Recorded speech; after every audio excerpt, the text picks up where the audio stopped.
Hey everyone, it's been a little over a week since my last video, and as you all know, that never happens. That's mostly because I was taking my time putting together this video containing some of the most frightening stories I've found. This video has 2 hours of some of the best recent stories from NoSleep.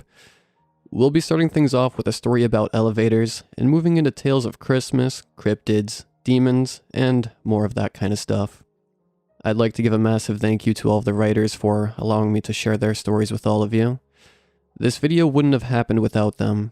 Remember, you can send in your own story to reddit.com/r/slumberreads if you'd like to have your story featured. Please be sure to drop a like if you enjoy. Every like helps immensely and ensures more people can find this little underground channel of ours. Subscribing if you're new is also appreciated. We're only a few hundred subs away from 90,000. As a side note, I'd like to say thanks for being patient with me on the upload schedule lately. I used to worry that if I didn't post, everyone would just forget about me, and that would be the end. But I've learned it's more important to focus on uploading quality and to take my time. At the end of the day, it just means better, not rushed content. Anyway, I hope you all enjoy this extra long video I've put together for you. And as always, I hope you all have a great night.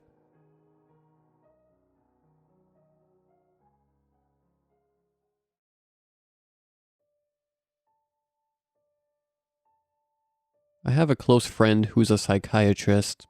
She mostly just teaches these days. From a textbook that she wrote, no less.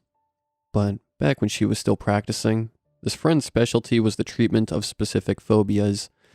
You know, patients with an irrational fear of heights or needles or spiders. Fun stuff like that. That's why I lovingly refer to her as Dr. Scary, a nickname which she absolutely adores, no matter what that lying bitch tells you. One night when we were both especially turned, I asked Dr. Scary if she ever encountered a patient with a phobia that managed to scare even her. We were seated directly beside each other on the wooden bench swing suspended from her back porch. But Dr. Scary didn't look at me when she replied. Her gaze remained fixed on the shadowy expanse of her well-manicured backyard as she scoffed and slowly nodded. And then she said, "The elevator people." When this particular patient, a 39-year-old medical supply salesman who we'll call Simon, first showed up at Dr. Scary's office, he had listed fear of elevators as the reason why. Needless to say, but if that was an accurate summation of Simon's issue, we wouldn't be here. It all started almost a year prior. While Simon was at a conference in Las Vegas. He was there with his sales manager, scoping out the latest innovations in pacemaker technology and hoping to find a distributor willing to haggle. The trip really was all business, too. Simon had never been much for gambling, and the live shows gave him a headache. The conference might as well have been in Boise for all he cared. Simon noted that the initial elevator ride up to his hotel room that night had been perfectly uneventful. Though his flight into McLaren had been delayed, of course. Simon had barely made it to the hotel with enough time for a quick shower and change of clothes before the meet and greet in the lounge at 8 p.m. It was 5 after when he finally re-emerged from the room in a flurry, tie still untied and his blazer draped over one arm. As Simon hurried over to the bank of elevators at the other end of the hall, he got a text from his sales manager, who sounded annoyed and was currently waiting for him down in the lobby. Simon hit the button to call for an elevator as he began to frantically tap out a response text, explaining the flight delay. There was a mechanical ding as the middle elevator's metal doors slid open in his periphery. Simon started inside the elevator as he finished his text and hit send. He looked up to smile politely at the other passengers on board, and that is when Simon went rigid, his half-formed smile freezing in place as a tingling surge of fear temporarily overrode control of his body. To his right, a naked and skeletally thin old man stood grinning back at Simon. The man was completely hairless. His malformed bald head was the shape of a used pencil eraser. He didn't have eyebrows or facial hair or even pubic hair to hide a fraction of the small yet noticeably erect junk jutting out from between his shriveled legs, like the head of some hungry, flesh-colored turtle. To Simon's left stood a woman in a tattered gray dress. She appeared to be hairless as well and had a similarly deranged grin stretched across the front of her similarly bald and oddly shaped head. She sported a pronounced hunchback and had glimmering feline eyes. Simon's bewildered gaze darted from the naked man to the female hunchback, then down to the bald child peeking out from behind her. The woman shoved the child back out of sight as the naked man attempted to grab Simon by his face. Seeing those grimy fingers darting toward him was enough to finally snap Simon out of his shock, and he just barely managed to evade the naked man's grasp with a single leaping jump back out of the elevator. He hadn't moved like that since college, and every joint and tendon in Simon's legs was currently screaming at him. Fortunately, at that moment, adrenaline was making it impossible for Simon to register much of anything aside from the elevator doors sliding closed in what felt like slow motion, just as the lunging naked man was about to reach between them. The dumbstruck Simon was still standing there, quietly panting and staring at those same closed elevator doors a full minute later when an attractive blonde woman approached from the other end of the hallway. She gave Simon a wave as she neared, but he didn't even seem to register her presence. The woman's expression went from confused to annoyed as she noticed that the button to call the elevator still needed to be pushed. Simon shook off his daze and managed to take the next elevator all the way down to the lobby without further incident. If you didn't count several awkward glances from the attractive woman who rode down with him. He was only fashionably late for the rendezvous with his sales manager, who was already busy talking up several of the reps waiting in line for the meet and greet. The open bar and inane conversation helped Simon put what had just happened to him out of his mind for the moment, and, to his surprise, it actually turned out to be a rather lucrative evening.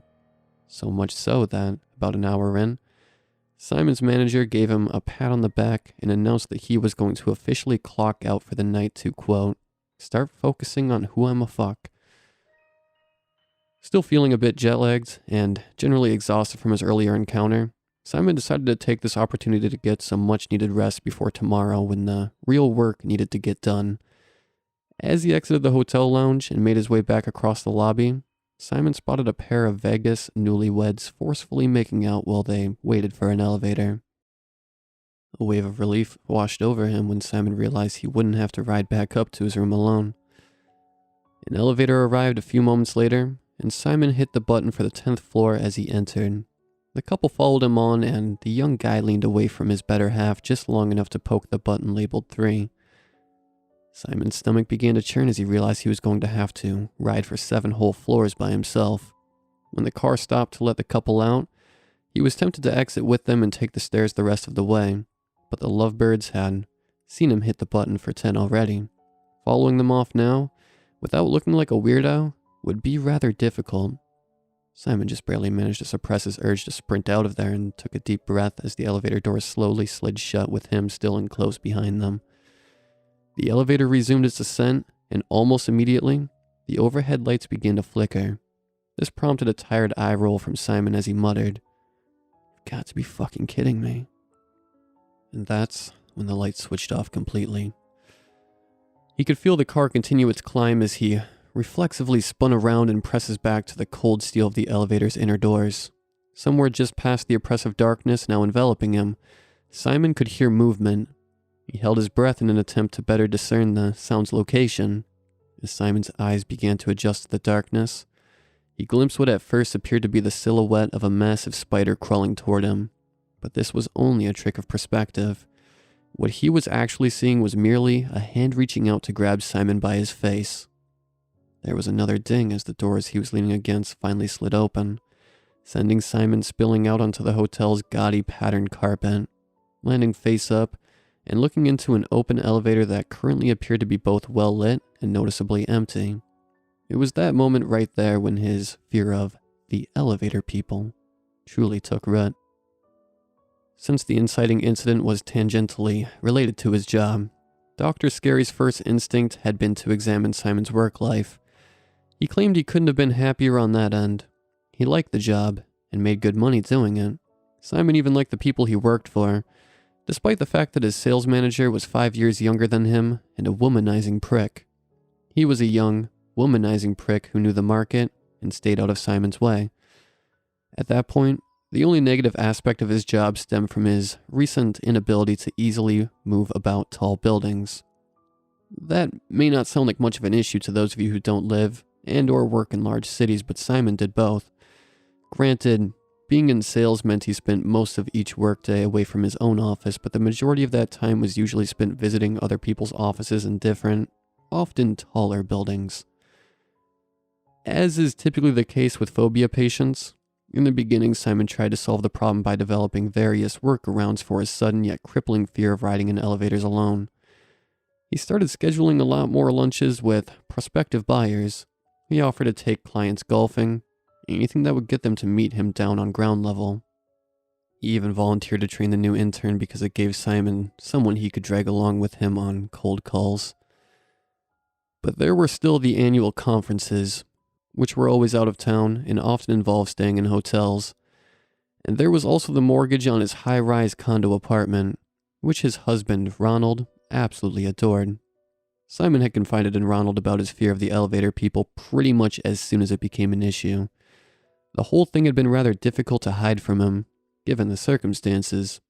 Of course, Ronald was totally understanding, and most nights, he was able to meet Simon down in the lobby when he got home from work so they could ride the elevator up together. Of course, no system devised by humans was ever truly perfect. Eventually, there came a day when Ronald had to suddenly go out of town to assist his cousin with an extended family emergency, which resulted in Simon having to sprint up 15 flights of stairs to narrowly avoid crapping himself because he had scheduled 3 different lunches with clients earlier that day, and 2 of them were at the same Mexican restaurant. It was actually this very bathroom mishap, which finally convinced Simon that he was going to need professional help for his phobia, if he wanted any chance at living a normal life. Though, in a rare and rather humbling turn of events, Simon's case was the first one in a long while that had Dr. Scary feeling wholly and truly stumped as to how she should proceed. She had asked about Simon's relationship with Ronald. He was the greatest thing that ever happened to him. Simon's parents, both still alive and super accepting of their successful gay son. And the likelihood that this was all stemming from a traumatic childhood event, Simon simply failed to mention. Apparently, not very. I grew up in Connecticut. Dr. Scary must have looked disappointed by this answer because Simon followed it up with, "Not a big fan of the Constitution state? I'm just worried he might be schizophrenic." It was now Simon's turn to look disappointed as he took a moment to consider this. Then he said, "Isn't that a hereditary condition?" "Typically, but not always. There may be no documented cases in your family history." "There are," Simon replied with a nod. "My aunt and my grandmother." Dr. Scary held up her hands in a slow down gesture and said, "Okay, back up. For starters, symptoms of schizophrenia typically start to present in men by their early 20s. Plus, that was pure speculation. It's just as likely we simply haven't located the right stressor yet. There's still plenty of stuff we can try." "Like what?"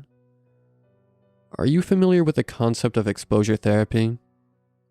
Dr. Scary didn't typically like attempting such a drastic treatment this early into the process, but she clearly wasn't getting anywhere just talking with Simon. Dr. Adavadora thought that if she could watch him react to the source of his phobia in real time, it might tell her something that Simon couldn't. So she decided to make their next session a house call. It was just past 1 p.m. when Dr. Scary arrived at Simon's high-rise condo complex. At that time on a weekday, his husband Ronald, like most of the building's tenants, was still at work. This, of course, had been intentional. They required an empty elevator for the exposure therapy, and Simon didn't need to feel any more self-conscious about this than he already did. It doesn't have to be all 15. One would be fantastic. Ride 1 floor down by yourself and look. Dr. Scary gestured at the smartphone in Simon's hand. She turned her own around to show him that the 2 phones were currently FaceTiming each other as she continued. "I'm going to be with you here the whole way." Dr. Scary gently grabbed Simon's arm and guided up into his phone's camera was aimed at his face. "Right there. Perfect. Now, we're going to get started, okay?" Simon didn't respond, but it was clear from his expression that he wasn't exactly psyched about exposure therapy. No phobia patient ever was. But then finally, Simon glanced at her as he lifted his shoulders in a nearly imperceptible shrug before returning his gaze to the elevator's closed outer doors. Okay, Dr. Scary repeated. She then casually hit the button to call for an elevator as she turned to head inside Simon's condo. She leaned her back against the door to shut it behind her as Dr. Scary held up her smartphone to address Simon through the screen. His uneasy expression had transformed into something more primeval by this point. He looked like a wild animal sensing an approaching storm. Dr. Scary tried to comfort Simon by saying, "Remember, I'm right here." Simon's eyes stayed trained on the elevator doors as he eventually replied, "No, you're not. There's nothing you could do anyway." Tears began to stream down his cheeks. Dr. Scary attempted to say something in protest, but was suddenly cut off by the familiar ding of an arriving elevator. She heard the metal door slide open, and then Simon let out a sudden, thunderous gasp. "Oh, fuck no. God, no." He frantically muttered as he started to back away. "What? What are you seeing?" "Look!" He screamed and then turned his phone around so Dr. Scary could see inside the elevator. The interior wasn't well lit, and it was hard to make out most of the details through Simon's forward-facing phone camera. But Dr. Scary swore that she saw two figures inside the elevator. They were both bald. The one on the right was skeletally thin and appeared to be naked. The figure on the left was shorter and had a pronounced hunchback. And just before Simon finally dropped his phone and sprinted inside the condo, Dr. Scary glimpsed a much smaller figure behind the first two, lying motionless against the back wall of the elevator. She said this smaller figure resembled something somebody had crumpled up and tossed aside, like the balled up piece of paper you find next to a trash can. But instead of paper, its pale skin and broken limbs were covered in bite marks. Bite marks? Dr. Scary nodded and replied, "Big, red bite marks." I waited for her to continue, but she remained silent for several moments. Then finally Dr. Scary turned and, for the first time since starting her story, she looked at me. Her mouth was twisted into a somber, humorless smile as she said, "After that, Simon stopped showing up for his sessions. He killed himself a few months later." Caught off guard, I reeled back and replied, "Good God, woman. When was all this?" Dr. Scary's sad smile got a little sadder and she said, "Right before I closed down my practice." Another long and much more awkward silence followed. Then, as if she could sense the one question I was still too afraid to ask, Dr. Scary added, "I never saw them again after that, though I'll be honest, for a while, I was genuinely scared I might, but what happened that day was merely a prime example of the power of suggestion. Simon's fear of the elevator people made him feel so real in that moment. It's actually not surprising I saw what I did." I thought this over and then shrugged as I said, "Makes sense." Though, of course, there were the dreams. "You had dreams about the elevator people?" Dr. Scary slowly nodded while avoiding my eye contact. She exhaled a sigh and then said, "It actually still happens occasionally. It's the weirdest thing, too.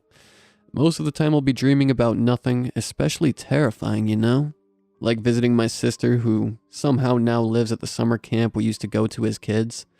Mundane shit like that. Then, out of nowhere I'll get hit with this."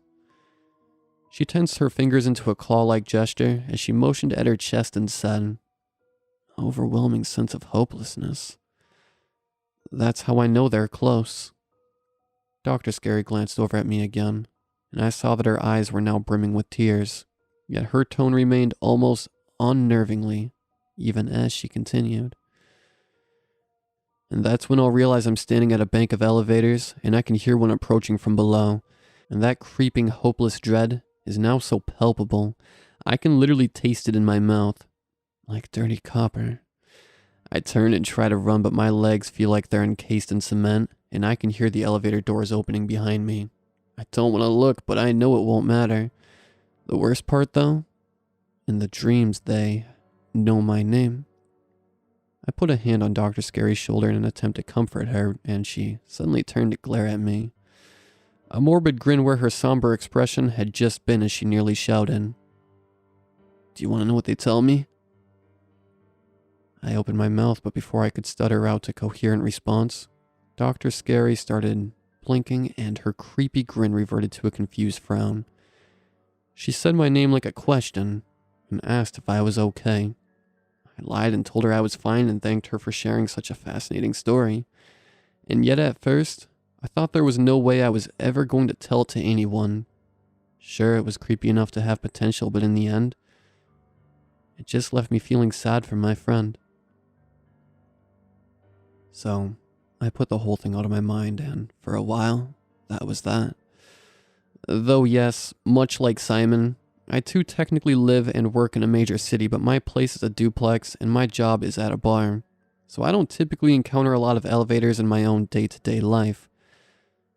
But then my dentist retired, and the new guy my insurance switched me to just so happened to work out of one of the CBD's taller high-rises. And even then, I managed to get all the way across the building's otherwise vacant lobby and hit the button to call for an elevator before Dr. Scary's story finally came rushing back to me in vivid detail. It was the first time I had even really thought about the elevator people since that night. I remember the look on her face as she described what she saw during Simon's exposure therapy session. The way she had grinned and when she said, "Do you want to know what they tell me?" I was outside in the courtyard bordering the front of the high-rise and trying to steady my hand long enough to light a cigarette before I was even fully aware that I had left the building. It was just about then that I decided two things almost simultaneously. 1, 12 flights of stairs would definitely count as my cardio for the day. 2, if I had to worry about this shit now, taking the rest of you with me.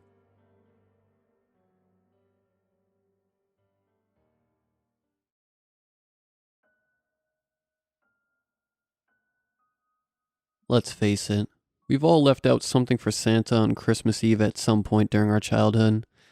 Some of us more faithfully than others, before invariably drifting away from the practice as we got older. That is, unless you grew up with my father. Even as I grew up out of childhood, into my high school years, my father continued his Christmas rituals. Before you ask, I didn't have any younger siblings or anything like that. He did it on his own accord, even as my mother and I scoffed at the practice. But it didn't faze him any, or weaken his resolve. It was a matter of life and death, he insisted. Santa wasn't the jolly Arctic denizen of fairy tales and mythologies, he said.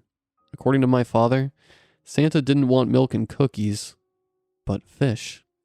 Every Christmas Eve without fail, he would leave a tin of anchovies out in the kitchen, and every morning we would find it had been eaten overnight. No big deal, right? My father was clearly the one eating them, just as other parents eat the cookies and drink the milk. It wasn't until a very dark Christmas in my senior year of high school that I found out otherwise. My father was in the hospital that year, and he had vehemently implored us to not forget his perennial tradition. To placate him, we said we would, but truth be told, it wasn't exactly at the forefront of my mind, nor was it high on my mother's to-do list. She didn't pay it much mind, the perpetual skeptic that she was, and drifted off to sleep at some point without leaving out the crucial offering. As for myself, I was a high school senior with the newfound freedom that came with driving. I spent the bulk of Christmas Eve at a friend's house, later than I should have, drinking more than I should have, before driving home in a state I shouldn't have driven in. I know, I did 1,000 things wrong that night, and my mother surely did too, not waiting up for me. Please, there's no need to excoriate us. That's not important. What is important is what happened at some point in the night, after I had drifted off to sleep. I awoke shortly after 1 a.m. to a putrid stench. The stench of rotten fish and the stink of the bay. Anyone who smelled salt marsh or something dead on the beach will know what I'm talking about. To this day, it remains the foulest stench I've smelled. It didn't even occur to me that I was in mortal danger, and I crept out of bed to investigate. I struggled not to gag as I exited my room and started to set down the hall when a series of sounds stopped me in my tracks. Such unsettling sounds. Right around the corner, emanating from the stairs, growing louder, coming nearer, there was a sickening, gurgling sound and ragged breathing. And there were the footsteps, coming ever so slowly, the stairs creaking beneath the weight of this unseen intruder. To this day, I thank God that I wasn't frozen in fear, that I found the presence of mind to silently slink back into my bedroom. I quickly scanned for a place to hide. Under the bed, in the closet?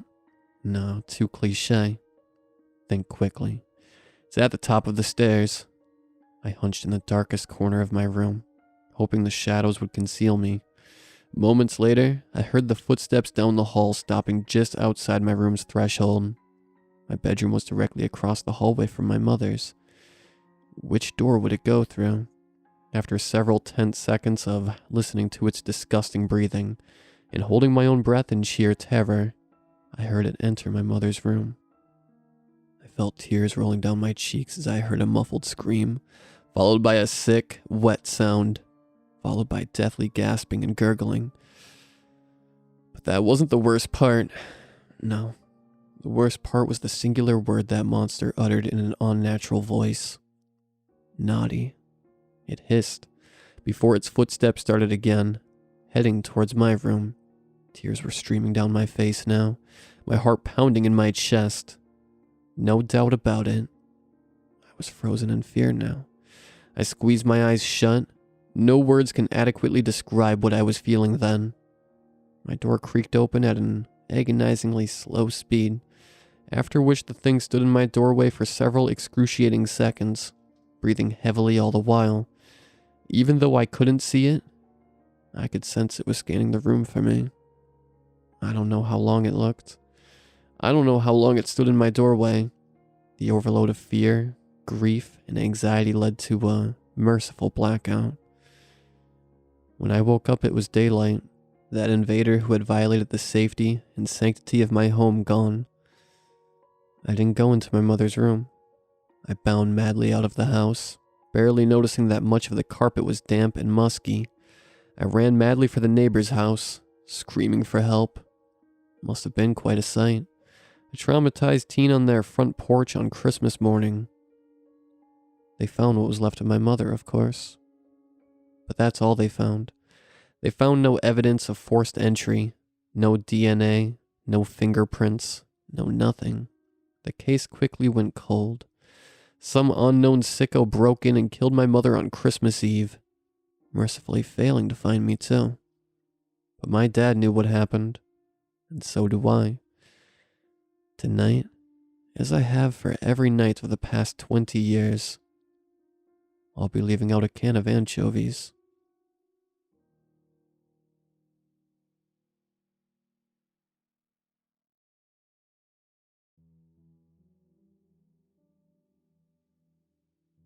If dark gray clouds suddenly form in the sky, go inside. Draw the curtains, lock the doors. Get to a cellar if you can. Whatever you do, don't look at the things moving in the clouds. I could tell you who and where I am, but it would probably mean nothing to you. Suffice to say, I'm not from the USA, but from a small, unimportant country on the edges of Eastern Europe. I'm writing this in the hope that it will somehow get out onto the internet in time to warn others of what's coming. Phone lines and network connections have been disrupted in my area. Why and by whom? I don't know. Hell, maybe that's what's happening to my town is happening everywhere. Maybe you're cowering in a cellar too, hoping that the clouds won't come any lower and swallow your house in their gray embrace. Maybe you don't need to read this to know that something is very, very wrong with the sky. But if this is only happening in my area, you all need to know before it's too late. I was working when it all started. I live alone in a small town out in the countryside. My job is translating documents and legal contracts for several large companies, which means I can work from home most of the time. It's also one of the most boring jobs you can imagine. That day was as tedious as it gets, made even worse by the fact that the weather outside was absolutely lovely. It was late summer. The sun was out. I could hear birdsong from the street. And here I sat, stuck inside, slogging through 37 pages of legal documentation that I barely even understood. Only the promise of going out in the evening and getting a few beers with my friendly neighbor couple, Patrick and Ellie, made it all bearable. When my phone pinged an incoming message alert, I thought nothing of it. Probably Patrick making sure that we were still on for that evening. I finished up the paragraph I was writing, flicked into my inbox, and opened the newest item. Attention citizen. This is an emergency announcement. Please follow these orders without exception and await further instructions. Close all windows and doors. Pull all curtains and blinds closed. If you cannot do so, go into a room without windows and shut the door. Do not leave your house. Do not look up at the sky. End of announcement. What the fuck? This was the first time in my life I had gotten an emergency announcement like this. Hell, I didn't even know that my country had an emergency announcement service. And what were those orders? Why shouldn't we look up at the sky? And so I did what any curious, bored, young person would do. I got up, went to the window, and had a look outside. Don't ask me whether I'm a dumbass or not, because it's pretty obvious now that yes, I most certainly am. I'm not sure what I was expecting, but I sure as hell wasn't ready for what I saw outside. The day had darkened. In the minute or two I had been reading the message, gray, low-hanging clouds had formed in the sky. Even as I watched, they seemed to grow, spreading further and further, reaching slowly like clawing, crawling fingers to seize the edges of the horizon. Was this some sort of freak storm? Was that why we should all close the windows and stay inside? As I watched the darkening sky, I began to feel strangely unsettled. There was something not quite right about the clouds. The way they coiled and shifted, the way they seemed much more solid and lower to the ground than usual, the way certain parts moved in unison within their depths, almost as if something massive was moving inside them. I cried out and leapt away from the window. I'm not a coward, I dare say, but at that moment, I panicked. I tore the curtain across the window, horrified of getting even one more glimpse of that twisting sky. Then I ran through the house, making sure every curtain and blind was drawn, locking the doors, and finally sitting down in my living room, shivering. It took me a few minutes to calm down and for my breathing to settle. Eventually, I even started feeling a bit foolish. What had I been so afraid of? There was nothing outside. The clouds, it was probably just a trick of the light that had made the sky look so strange, or just abnormal weather patterns. Nothing more to it. I jumped, then laughed at my own foolishness, as my phone rang. Picking it up, I went to pour myself some water. Hello? Hey man, this is Patrick. How you doing? Hey dude. I smiled, relaxing at the sound of my friend's voice. Yeah, pretty good here. Got a little spooked by the weather outside is all. Did you get a weird automated message just now too? About not looking at the sky and stuff? Patrick laughed at the other end of the phone. Yeah man, shit's whack, am I right? I couldn't help but smile. Patrick was the type of person who would fake his own funeral for a laugh. Nothing could keep him down. It's actually why I'm calling you, he continued. Unless you want to risk alien abduction or whatever this is. I guess we're off for beer today. Ah, shit, you're right, I said. Shame. I was looking forward to seeing you. Say hi to Ellie from me. After this is over, can we grab some food maybe? Yeah, man, sounds good. By the way, what do you think this could be? Ellie was saying some crazy conspiracy stuff, like the government is testing new aircraft or something. Sometimes it's hard being the brains in this relationship. Distantly, from Patrick's background, I heard a faint, "Shut the fuck up, asshole." We both snickered. I don't know, man, I replied. There might actually be something to that. I looked at the sky before I closed the curtains. Weird clouds everywhere all of a sudden. It looked like there was something moving inside them. Probably just a trick of the light, though. Went Patrick mischievously on the other side of the line. Sounds crazy, man. Maybe you'll take a look, too. What's the worst that can happen, am I right? Yeah, just be careful of the aliens, dude. I laughed at my friend's disbelieving tone.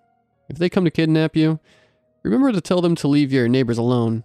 I have work to do, and otherworldly abduction might mess up my timetable. I said goodbye to him and Ellie, hung up, and went for another glass of water. That's when I heard it. The gentle patter of rain on the windows. Other than that, there was no sound from outside. Even the birds had quieted down. I decided to cook some lunch. It looked like it was going to be a long, boring day of work, so I might as well eat and then get on with it.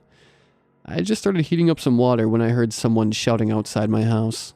It was faint, muffled by the rain and the curtained windows, but quite unmistakable. I went to open the curtains and look outside, and stopped short. A strange sense of foreboding and horror washed over me. If I opened the curtains, I would see the sky again. The very thought filled me with an uncertain fear. Why? What was going on outside? What was I scared of? The shouting drew me out of my reverie.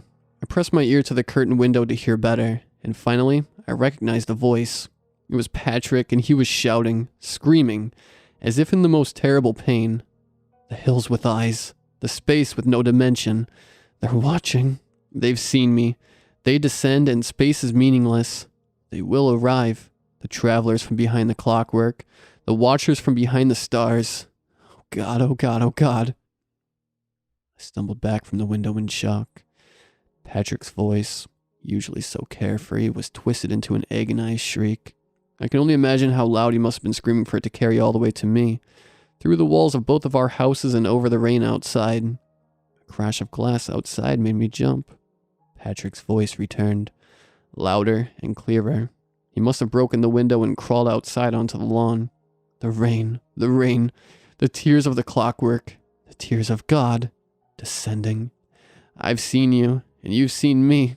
I can't hide.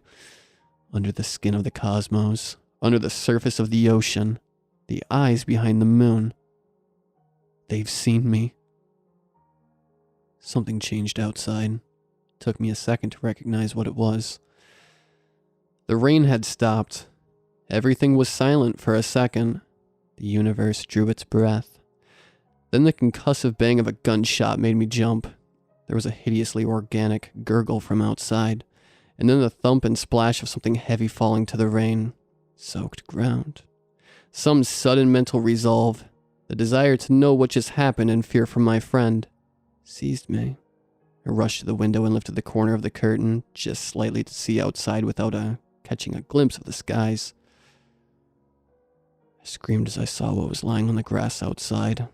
Patrick, lying limp and spread-eagled, the grip of a handgun stuck from the ruins of his mouth.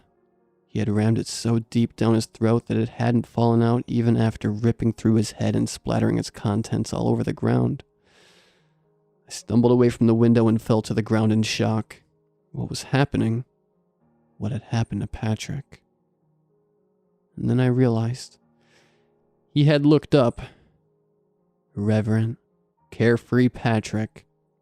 I told him about what I had seen in the sky, and he had looked up. So go inside, close the windows, draw the curtains, lock the doors, and whatever you do, don't look up into the sky. There's something in the clouds.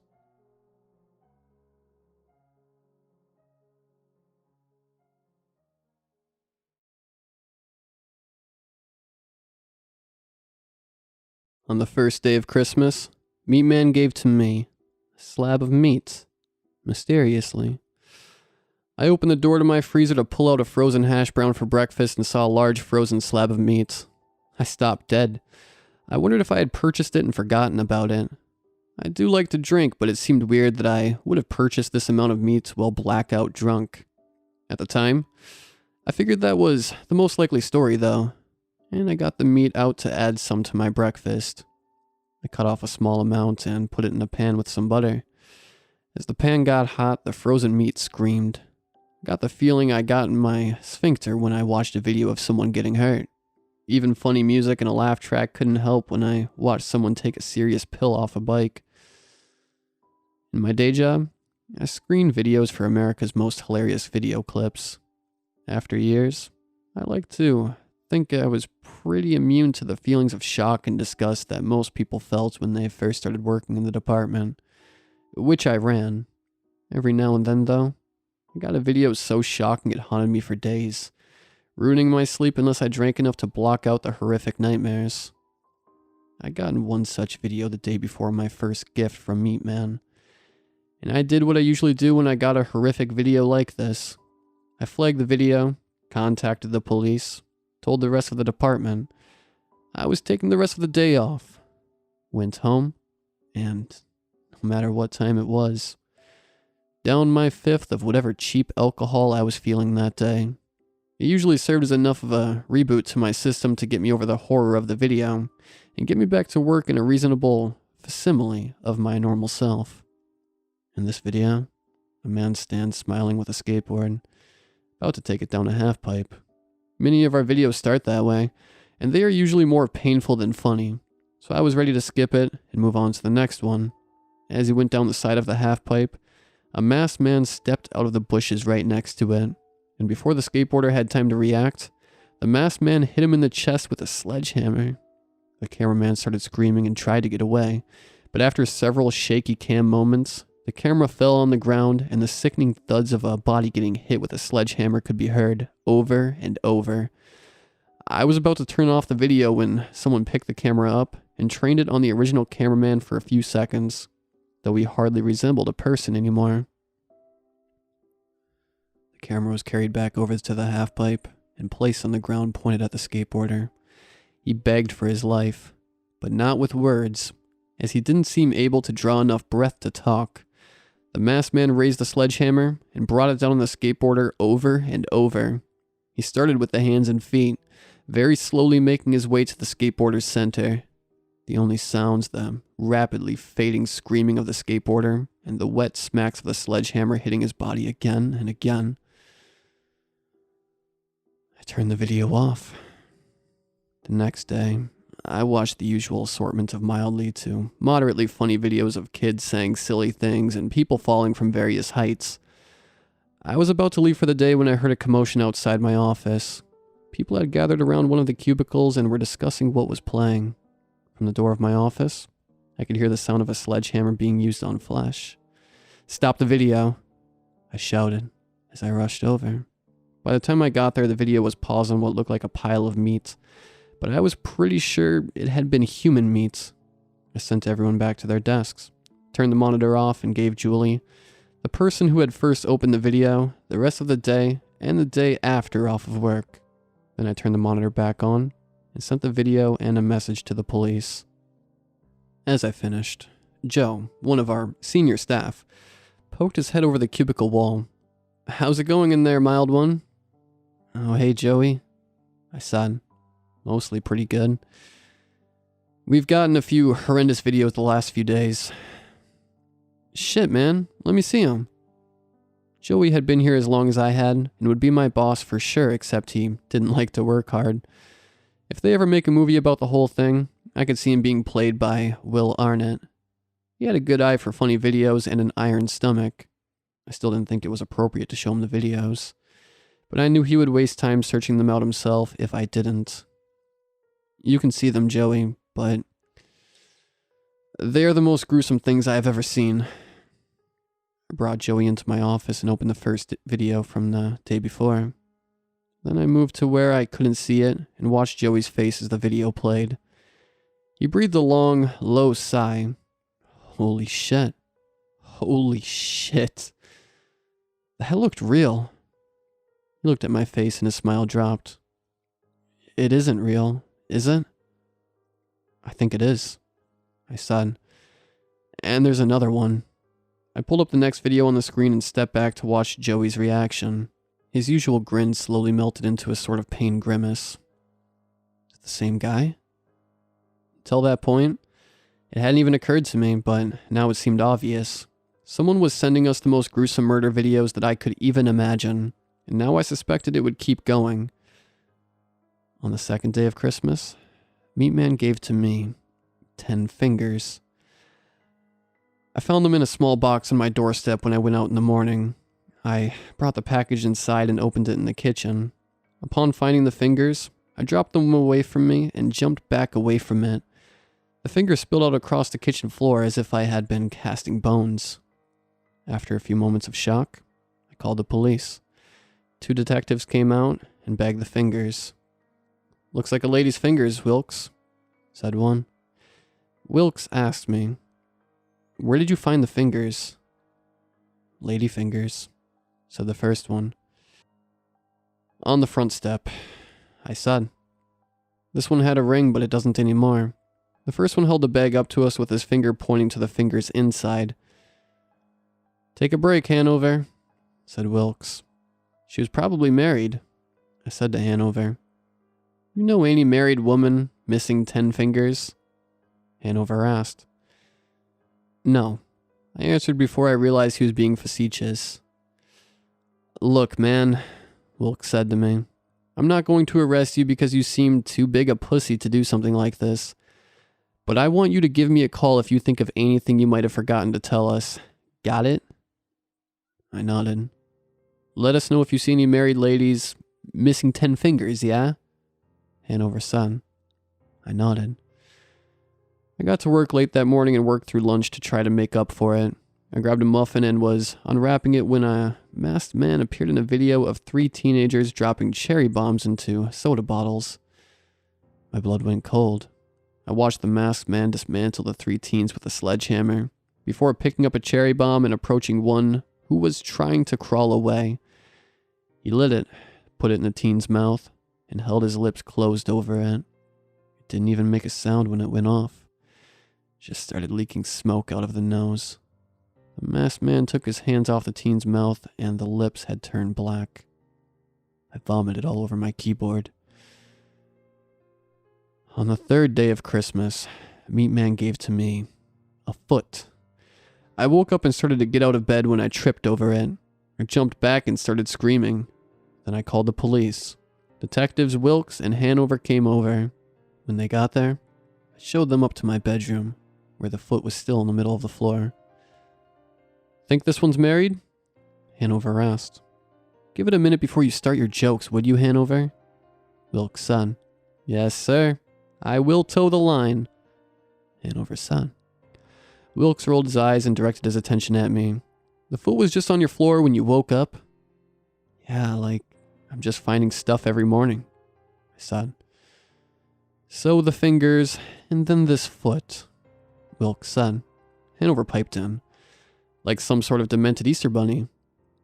"Well," I said, "there was also some meat 2 days ago in my freezer." Wilkes stared at me for a few seconds. Even Hanover stopped his joking around.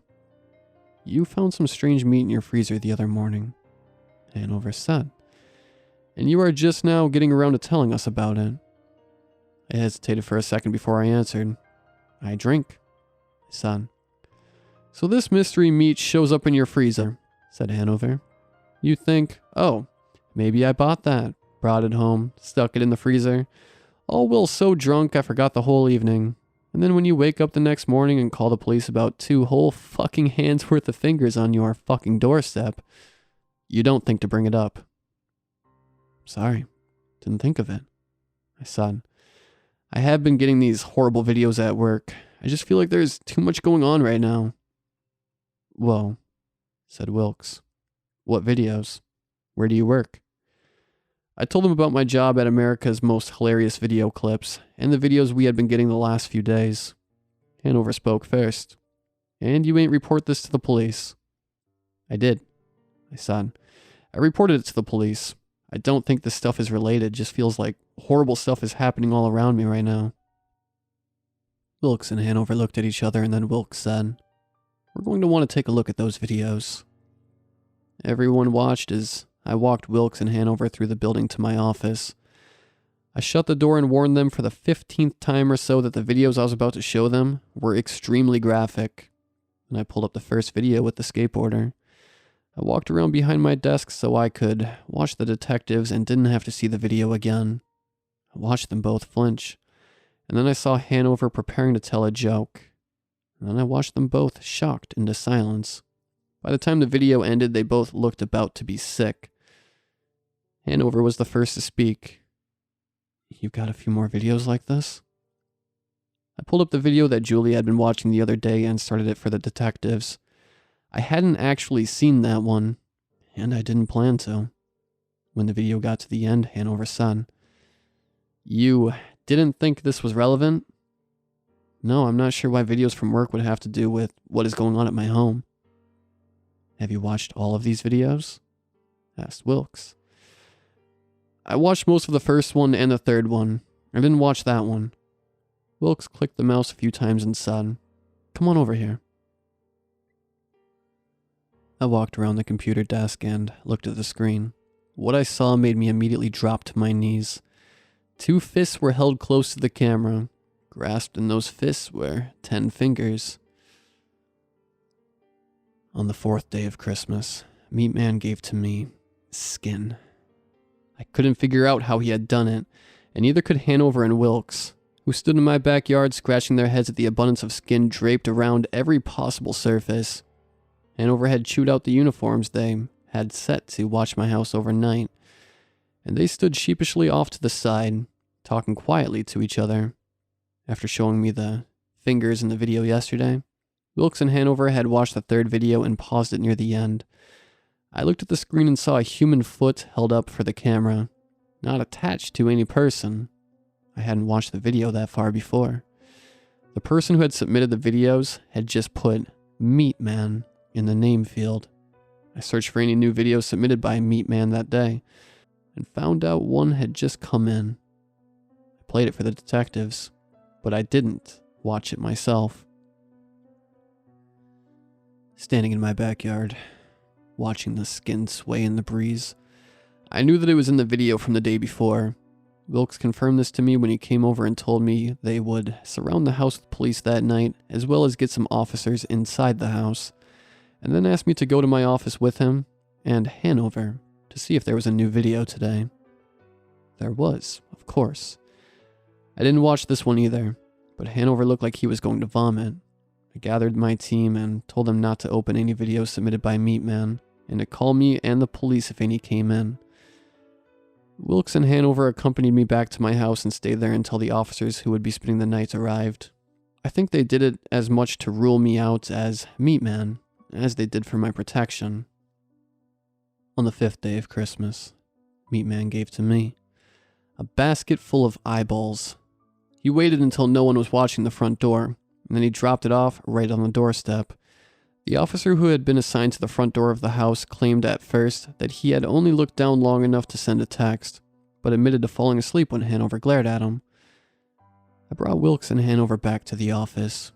Joey saw me on the way in and said he had found a video from Meatman and sent it to me. I thanked Joey and brought the detectives into my office to show them the video. This time, Hanover actually did throw up, pulling a trash can over to himself just in time.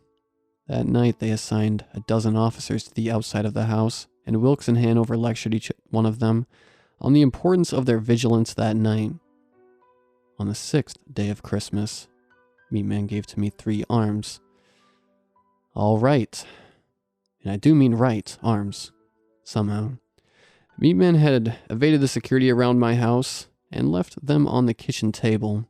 Once again, there was a video at work from Meatman. Hanover didn't watch this one. They doubled the security around my house. On the 7th day of Christmas, Meatman gave to me 5 more arms. Not all right. I woke up and felt them in the bed with me and screamed. The 2 officers inside the house with me burst through the door and immediately started yelling. One yelled at me to back away from the arms. The other yelled into her walkie-talkie for backup. Within minutes, the room was full of police officers, and I was ushered downstairs. When Wilkes and Hanover got there, they just beckoned me to the front door over a crowded room of cops. We went to see that day's video from Meatman. While Wilkes watched, Hanover told me that the FBI was sending some agents. I spent the rest of the day trying unsuccessfully to distract myself from everything that was happening. On the 8th day of Christmas, Meatman gave to me an enormous bone tray. He somehow built it in my living room despite the presence of dozens of cops in the neighborhood and 6 of them inside the house. It was 7 feet tall and must have taken him at least an hour to build. not to mention hauling all those bones inside. Well, I had considered this possibility before. This was the first time that I became convinced that Meatman was some sort of supernatural entity. I pondered whether he had preternatural powers, and strength and speed and the ability to turn invisible or fly. Through a crowded room of police, I saw two men in suits walk through the front door. I knew they must have been the FBI agents. They started barking for everyone to leave, so I got up and started walking out with the police. One of the agents stopped me. "You the homeowner?" he asked. I nodded. "You can stay." The other one looked around the house and his eyes stopped on the bone tree. He let out a low whistle. "Hardy, you gotta see this." Hardy flicked his eyes over to the bone tree, lingered on it for a second, and then moved his eyes back to me. "I'm Special Agent Hardy. That spry young man is my partner, Special Agent Sharma." He pointed at the bone tree. "This one the latest?" "Yeah," I said, but the word got caught in my throat. I cleared my throat and tried again. "Yeah." Wilkes and Hanover showed up then, and Hardy and Sharma began questioning them about the case. I slipped into the kitchen and opened the freezer to get some breakfast started. The meat from that first day was gone. I briefly recalled Wilkes saying that someone would come get it, but I hadn't thought about it until just now. I had a sudden realization and felt my knees go weak. I walked into the other room. Was it human meat? All four of the men stopped their conversation and looked at me. It was Wilkes who spoke. "What meat?" "From the freezer," I said. "That first day, I ate some of that." We're still waiting on those tests to come back." "You can tell me," I said. "I just want to know." "Yeah," said Hanover. "It was human. Still waiting to find out who it was." I sat down on the nearest chair. The conversation continued, but I didn't register any of it. I rode with Hardy and Sharma to my office where I showed them the next video. I offered to show them the other videos, but they assured me they had already seen them. Hardy and Sharma brought me back home and told me they'd stay with me there that night. They assured me they would catch Meatman that night for sure. On the 9th day of Christmas, Meatman gave to me. Hardy and Sharma desiccated. They were seated at the kitchen table. Their skin looked smooth as river stones. I called Wilkes and Hanover and told them they'd better get back to my house. And then I just sat down on the couch, looking vaguely at the area of the floor where the bone tree had been, until Wilkes and Hanover got there. "You just found them at the table like that?" Hanover asked. I realized it had been days since I had heard him tell a joke. I almost missed his humor, even inappropriate as it was. I nodded. "I suppose we'll see how this happened when we watch the video," said Wilkes. "Forensics will be here any minute. We can go as soon as they get here. I don't want to leave this crime scene in the hands of those idiots," Hanover said, and jerked his thumb toward the uniformed officers who had just arrived at the door. We waited a couple minutes for forensics to arrive and then headed to my office. I started the new video from Meatman and then stepped back behind the desk. Wilkes stopped the video after just a few seconds and looked at me. "Were you aware of someone else in your room last night?" I shook my head. "Look at this for a second," said Hanover. I walked around the desk and looked at the screen. I was in the video, asleep in my bed. "You didn't notice anything before you went to sleep? Didn't hear anything?" asked Hanover. "No," I said, and I hadn't. Wilkes unpaused the video and I watched as the camera was carried around my bed, zooming in on my face a few times before a sledgehammer also came on screen. The sledgehammer was rubbed on my face for a while and then the camera swung around and started going out of the room. It went down the stairs and stalked right up behind Agent Sharma, standing in the kitchen. The sledgehammer flashed down onto Sharma's neck and Sharma slumped to the ground. The cameraman stalked away from the kitchen and to a window where Hardy was peeking out through the blinds. The sledgehammer came into frame and tapped Hardy on the back. Hardy turned around, ready to see Sharma, but the color drained from his face when he saw who was behind him.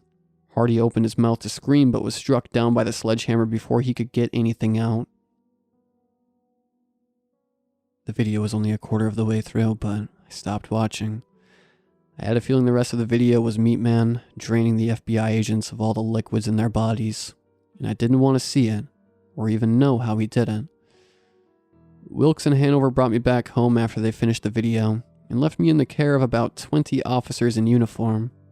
I stayed on the couch, trying to watch movies, but all I could think about was the horrific murders that had happened in the past few days, and images of a sledgehammer mangling human bodies. I went to a kitchen and poured a large glass of vodka. On the 9th day of Christmas, Meatman gave to me Joey's head. I vomited a hot stream of vodka and scrambled out of the bathroom, where I had found Joey's head sitting on the counter by the sink. I got up and ran towards the stairs, half tripping my way down. The police downstairs saw me, and one caught me as I ran. Up there, I choked out. I couldn't say any more. I curled into a corner and started bawling, only stopping to go to the kitchen and mix some vodka with some orange juice and chug it down as fast as I could. I got my breathing under control and poured another one. One of the policemen watched me until Wilkes and Hanover got there. It was Joey, I said. Wilkes, who had been in the middle of saying something, stopped and looked at me. Joey, your coworker? I nodded. Sorry, man, said Hanover, and placed his hand on my shoulder. We both are, said Wilkes. I should say something at work, I said. We'll take you over, said Wilkes. Obviously, we won't watch today's video with you. Thoughts of what might be on that video flooded my mind, and I felt everything I had guzzled that morning come rushing back up. I barely made it to the sink in time. The whole way to the office, I thought about what I would say to the people I worked with. A thought occurred to me. Can the rest of my coworkers get protection? I asked.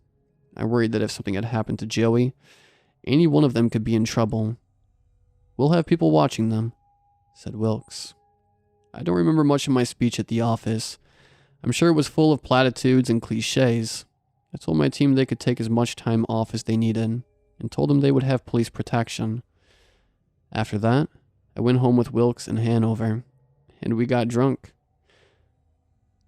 On the 11th day of Christmas, Meatman gave to me Wilkes and Hanover.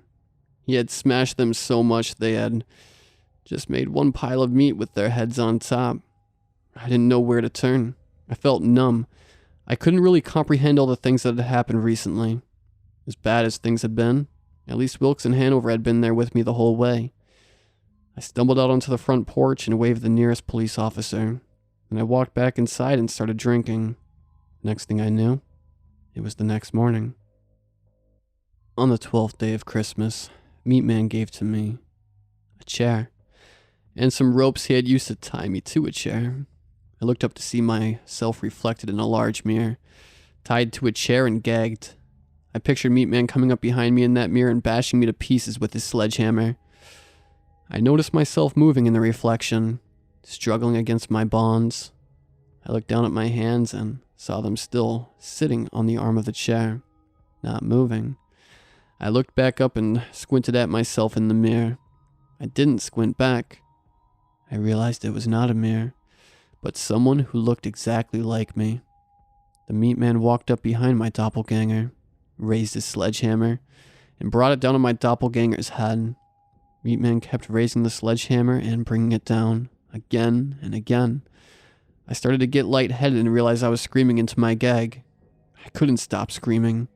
Meatman didn't stop hammering, not until the person had been reduced to nothing but a pile of goo. Then Meatman brought his face close to mine, removed his mask and showed me his face. I fought the urge to vomit into my gag. A horrible sound came from the rough hole in its face that I suppose must be its mouth. The whole thing looked like it had been sculpted out of ground beef and mottled skin. Mister, said Meatman. I realized it was laughing. Then he left.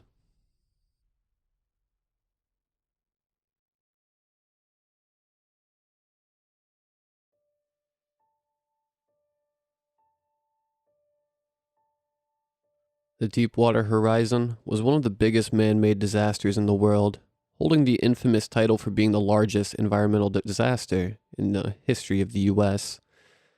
Ever since its fatal explosion in the Gulf of Mexico, 41 miles offshore from civilization. What they don't tell you is that the Deepwater Horizon, caught in one of the worst disasters the world has ever seen, wasn't the only one like many others recorded in the documents and files known to the press and public. For highly classified and non-disclosure agreements that I've signed, I'm expected to not be revealing this publicly. Unfortunately for me, I do not have much time left in this world. Recently, I've been diagnosed with a stage 3 lung cancer from specialists and doctors alike.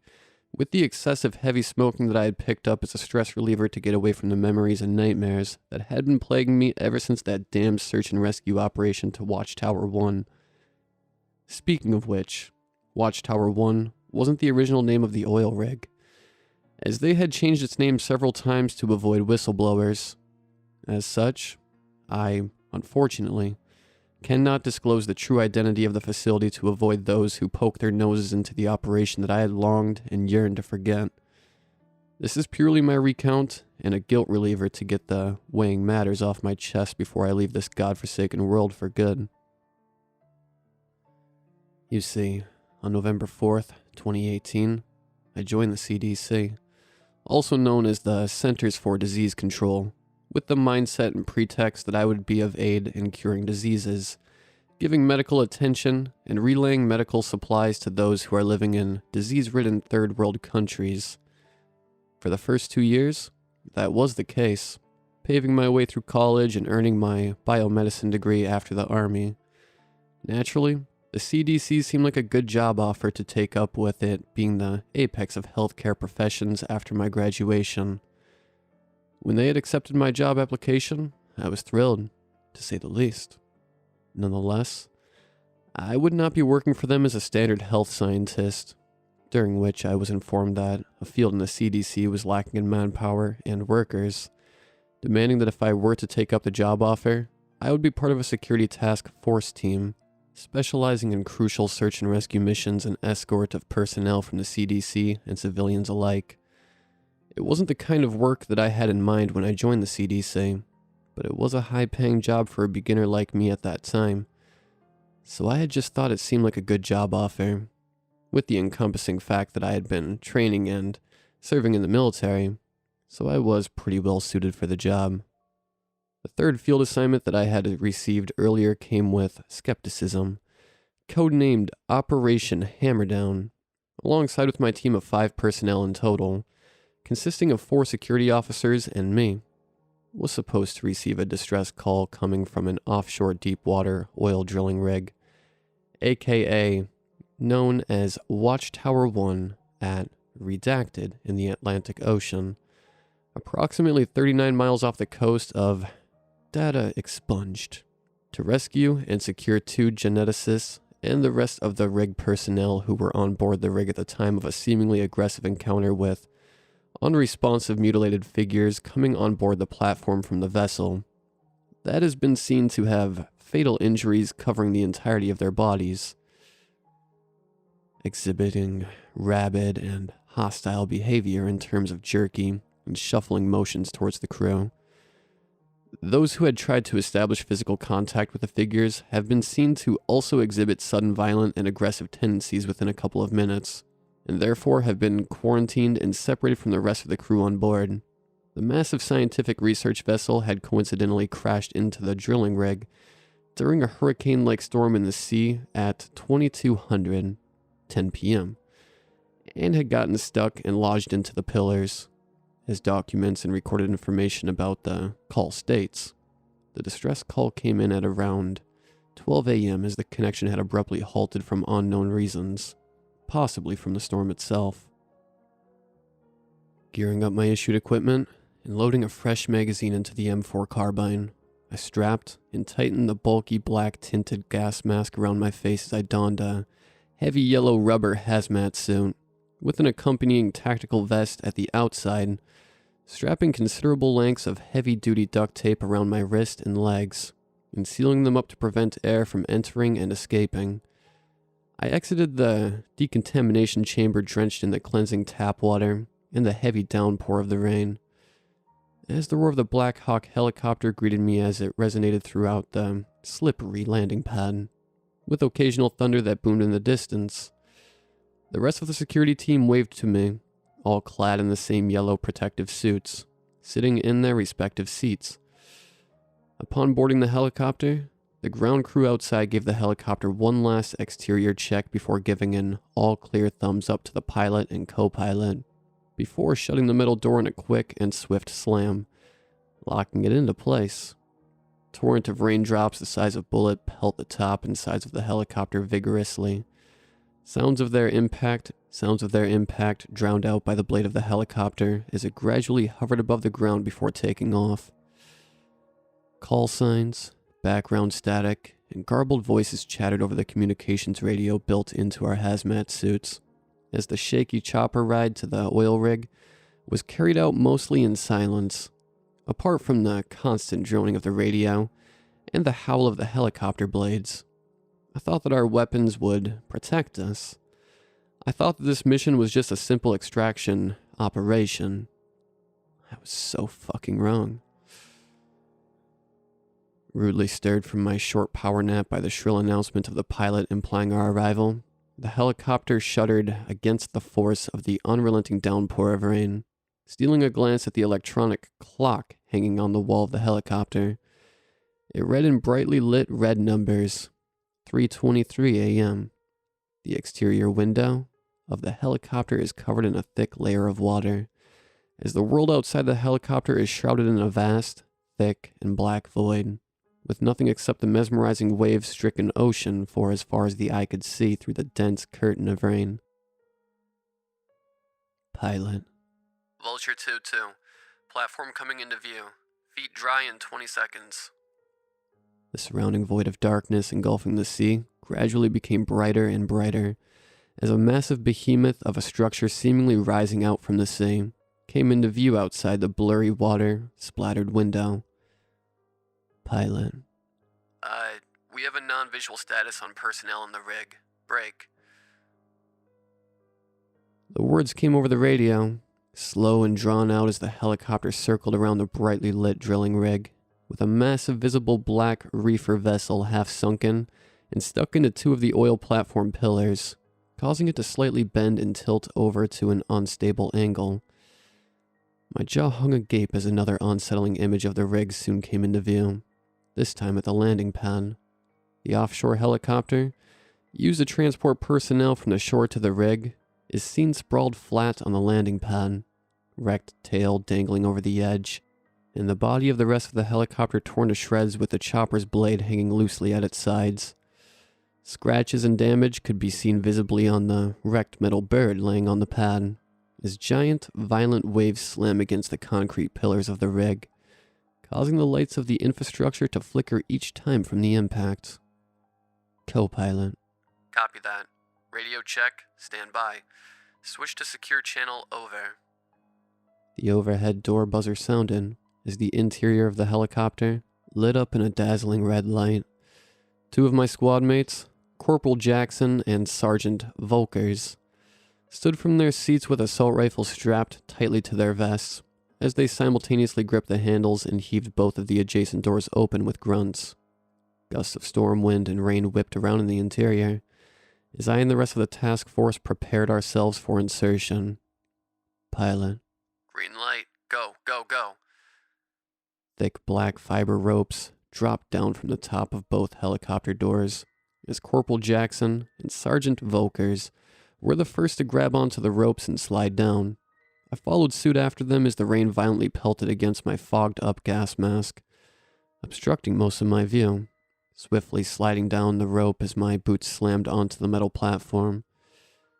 I quickly drew the M4 assault rifle and switched the safety off, as I noticed my other two teammates who were already in position, assault rifles trained on a rusty metal steel door a couple feet away. Sounds of sliding and boots hitting the wet ground can be heard behind me, as the other two squad members, Corporal Staples and Specialist Maxon, rendezvoused with us, assault rifles crackling and clicking into place as the whole team fell into combat stance, weapons drawn at the ready. Co-pilot. Whiskey 3, this is Vulture 2-2 at Bingo Fuel. We're bugging out of here for refuel and resupply. Godspeed. Over. The helicopter hovered above us for a second before rising up and circling the rig for another minute, before soon flying back into the distance. The sounds of turning blades quickly disappearing and masked by the incessant pitter-patter of rain and thunder. The surroundings around me were grimly lit by the overhead lights of the rig as a loud, stressed groan of the infrastructure echoed throughout its walls and floors. Sarge raised his hands and motioned for us to toggle the flashlights on our guns to operational as he took the lead and walked towards the metal door, with the rest of the team still vigilant and following after him. Approaching the worn down and corroded metal door, we stepped inside and divided ourselves into two sections, each on either opposite sides of the door and pressed against the grime-coated wall, awaiting further instructions.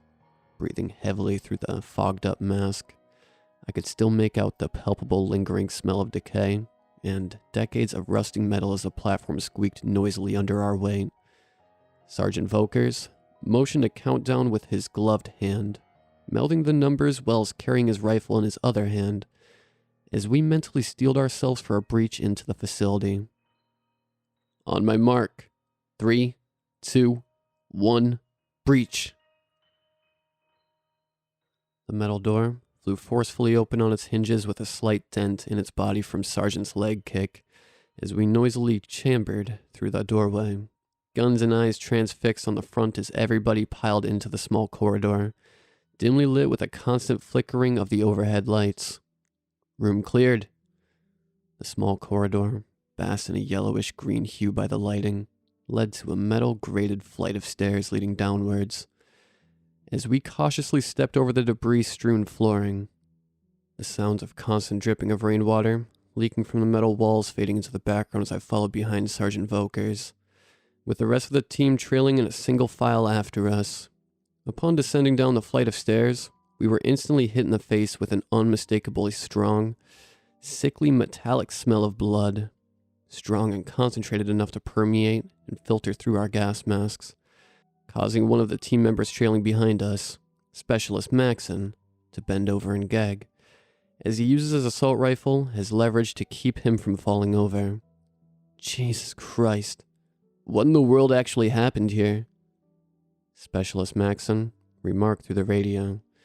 The distinctive sounds of his coughing mixed with the fuzz and the white static emitted from through the speakers. Clenching the weapon tight in my hands, I shone the flashlight attached to the barrel of the gun onto an unlit section of the corridor, with the beam of light falling upon a frame of a person dressed in a matching orange reflective taped jacket and pants, lying against the wall. I momentarily stopped in my tracks as I stared in shock at the scene that lay in front of me, dread gripping tightly at my sides. Figure spotted, 11 o'clock, I briefly announced, stepping towards the figure, weapon still drawn and aiming down at it with the barrel flashlight. Advancing forward towards the person, I noticed that the surrounding walls and floors that he is lying in are coated in a sticky, crimson red liquid, and the sickly smell of blood growing more and more concentrated, the lingering and oppressive feeling of dread growing more and more densely in the pit of my stomach the closer I stepped, the sounds of my boots softly clanking against the floor. The rest of the team stuck behind, guns trained on the body. Sir, are you all right? I kneeled down and gripped his shoulders as I gently shook him, the rifle clutched in my other hand. No response. As I slowly tried to lift up his face, I held one gloved hand around his chin for better support as I repeated my question. Sir, do you... Holy fucking shit. I recoiled backwards in disgust and terror, letting go from his chin as he limply slumped back forward, hordes of tiny wriggling maggots and brownish red liquid dribbling out from his mouth and onto his lap as they wriggled about vigorously in protest to the beam of light that shone upon them. What the actual fuck? What happened to him? Corporal Staples said in disgust through the radio, his expression turning sour, eyes glued upon the dead body lying in the corridor.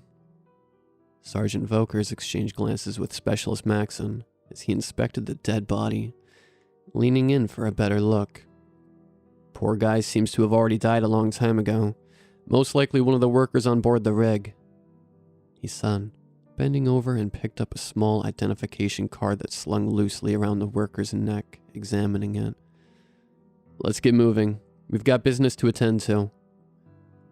After a couple of minutes of making our way to the end of the dimly lit corridor, we came across another huge metal door, this time with an accompanying faded label, which read, Cafeteria. I tried the greasy handle as the huge door remained wedged and locked tight.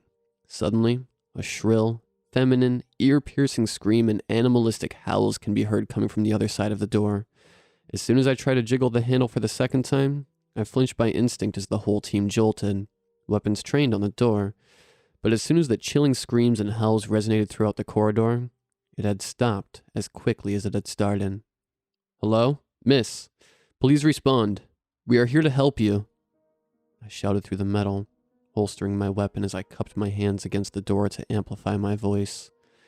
My pleas for a verbal response came empty-handed, as the muffled sounds of shuffling feet and slow metal scraping against the floor could be heard from the other side. Shit, we've got to help her. She might be injured, Corporal Jackson said beside me, stepping forward as he lifted the barrel of his rifle and aimed in the direction of the metal handle. Breach. 4 quick and loud gunshots rang out from the muzzle of his barrel, as it illuminated the cramped corridor surroundings around us in a dazzling bright yellow flash, as sparks fly from the handle itself. The heavy metal door swung wide open after 2 consecutive kicks, and we quickly fled into the pitch-black cafeteria through the doorway, breaths panting as the beams of light from our weapons shook around violently in our hurried states. As we fully composed ourselves and calmed down, the entire cafeteria became eerily quiet and silent, apart from the muffled thunder outside and our breathing through the masks. We scanned our flashlights around the pitch-black room in search for the source of the screams that came earlier. I was still breathing heavily through my mask, the steam from my breaths quickly blocking and limiting my view from the eye holes. The whole room was deathly silent for a full minute, with nobody saying a word with bated breaths. We stood in our positions and used the narrow beam of our flashlights to scan around and illuminate the surroundings, as the light fell over a scene of broken tables, twisted metal chairs, and shattered coffee mugs. Suddenly, quick dozen flashes of motions were caught in the corner of my vision as I jerked around with my flashlight, trying to get a glimpse of whatever was in the same room as us. The beam of my flashlight shone around wildly as I shone the light from one spot to another where I had last seen the movements. Hello? Is anybody there?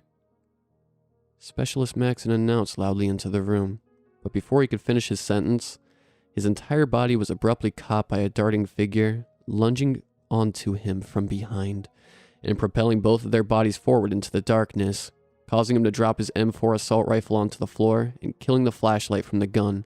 Help me, I can't see, get it off me. His screams for help screeched in the pitch-black distance, as suddenly, deafening sprays of gunfire erupted from my right, as another one of my fellow teammates, Corporal Jackson, opened fire blindly in the general direction of a sudden figure that had dashed past his beam of light. Contact, he quickly yelled, as Sergeant Vokers and Corporal Staples started wildly opening fire as well, on several other figures that had quickly run past their lights, causing the entire cafeteria to momentarily light up in a blinding mixture of yellow and white flashes. Time seems to crawl to a halt as I blanked out in the heat of the moment, the gunfire flashes irradiating the attacking figures, as I caught a glimpse of their misshapen, malformed bodies, similar to that of a burn victim, with brownish-red spittle flying out from their jaw that hung at an unnatural angle. What are we fighting? Corporal Staples yelled in panic whilst blindly shooting, as his entire body was abruptly grabbed onto and yanked forward into the darkness, his desperate screams for help muffled in the deafening background gunfire. Snap out of it! We've got to get the hell out of here! Sergeant Vokers yelled from the left, as he started sprinting back towards the metal door, with Corporal Jackson hot on his heels, turning around for the last time and firing back into the inhuman screeches and howls of the figures. There I stood, both feet frozen to the ground in shock and fear from the events that had unfolded right in front of my eyes. As the gruff command from the sergeant snapped me out of my dazed trance, I considered helping my other two teammates for a second, before silently uttering an apology, and ran after Jackson and the sergeant, back through the metal doorway. Howls and angry animalistic screams bounced off the corridor as the huge metal door vibrated and held under the bashes and attacks that came from the other side. I was on my knees, panting and breathless as I clutched the rifle, my hands trembling in terror. Sergeant Vokers held the door shut along with Corporal Jackson, as the unrelenting bashes from the other side of the door kept up with their siege to break in. The three of us knew that what had to be done next was inevitable, as the bashing and thumping of the door started to grow stronger and louder by the second. Sergeant Vokers was the first to break the silence between the three of us as he handed me his dog tag without saying a word. "Lads, do me a favor. Find those geneticists and get the fuck out of this hellhole. I'll hold those fuckers off. Hurry." Corporal Jackson protested as he tried to change the sergeant's mind from his sacrifice attempt. The metal door inched forward in a desperate push to break in, as Sergeant Vokers shook his head and slammed it back into place with a loud grunt. He produced 2 handheld fragmentation grenades from his vest, as he clutched one in both hands. "There's no time. Either you had wanted those 2 other deaths earlier to be in vain, or the whole goddamn team. Go now. That's an order." The howls in the background faded and mixed into the howling of the wind as we passed the previous body lying against the wall in a running sprint and climbed the metal stairs, reaching back onto the top side in mere minutes, slamming the metal door shut behind us. A distant rumble of explosion resonated and echoed throughout the rig as the entire platform started to gently shake, seconds after the blast. "Fuck," Corporal Jackson yelled furiously through the suit as he kicked the oxidized metal wall beside us, causing it to slightly dent in from the impact. Their fucking deaths could have been prevented. We might have come up with something else if it wasn't for my goddamn idea to breach in. No, you did the right thing in trying to save whoever that was behind the door. That was the original mission for the entire team. I tried to assure and emphasize with him, as the sudden loud clack of the onboard PA system reminded both of us that the mission wasn't over just yet. Hello? This is the rescue team. We're currently holed up and trapped in the control room. There's a couple of those things trying to break in. Upon hearing the announcement from the system, Corporal Jackson and I glanced at each other, exchanging subtle nods before taking off, jogging towards a metal doorway further down the platform, this time with a directory map nailed to its sides and faded description labels.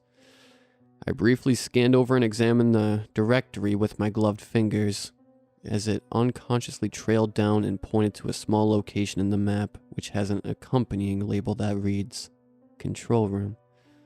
"Over there," Corporal Jackson exclaimed, catching my attention as he motioned his fingers to point in the direction of a woman clad in a white lab coat, waving at us from a window situated in a sizable second-story tower.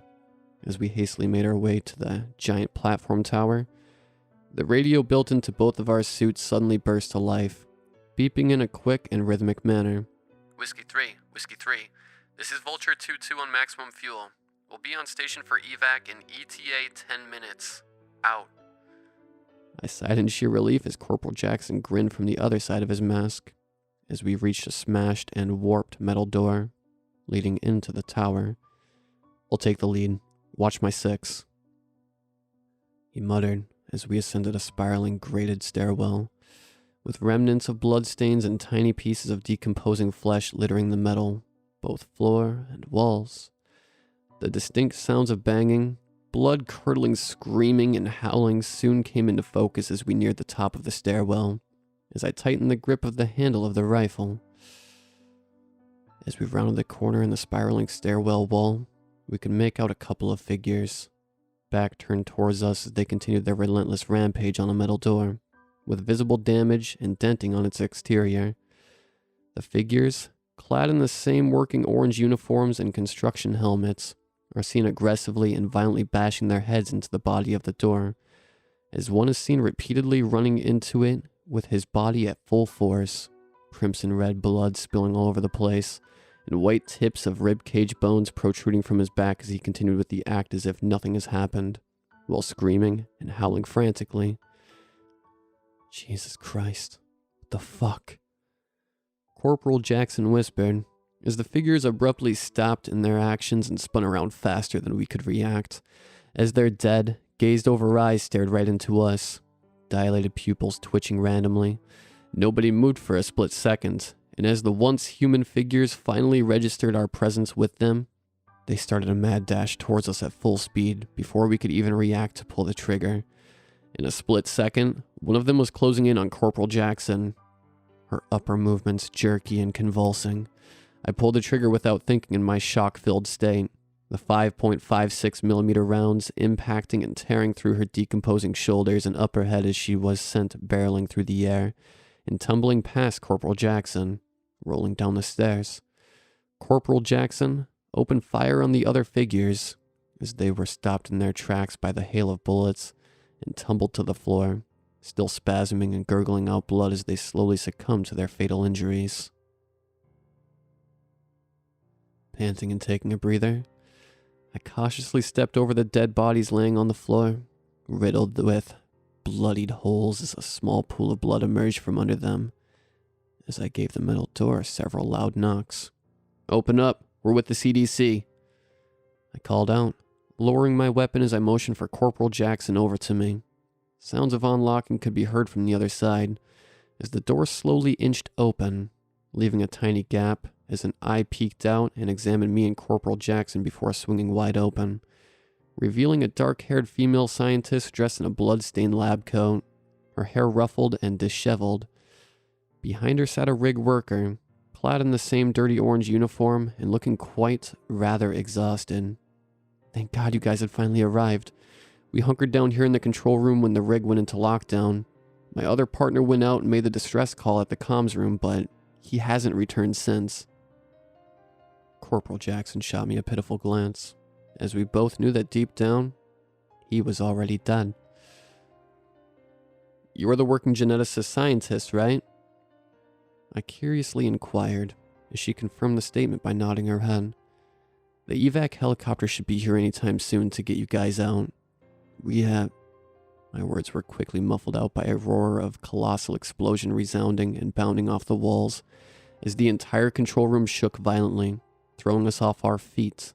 Mugs, keyboards, computer monitors clatter and smash to the floor around us, as the lights suddenly went out.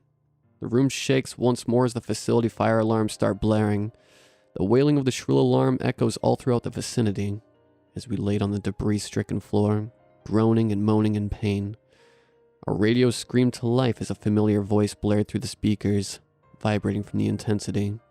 "Vulture 2-2 is at the station and in position. We have confirmation visuals of flames on the rig. Get your asses out of here before this place blows us up." The scientist groaned as the rig worker stumbled to his feet, holding on to the control panel before he lost balance and fell backwards onto the floor. "What's happening?" he yelped as he tried to hoist himself back up. "This damn thing is sinking, probably from Sarge's grenades. Anyway, we've got to go. Now."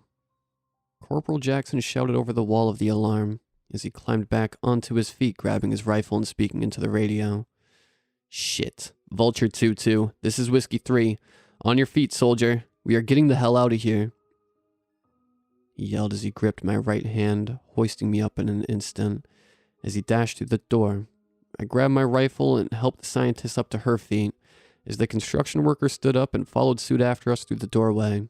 Upon exiting the tower, we were greeted with the sight and smell of what I could only describe as total anarchy.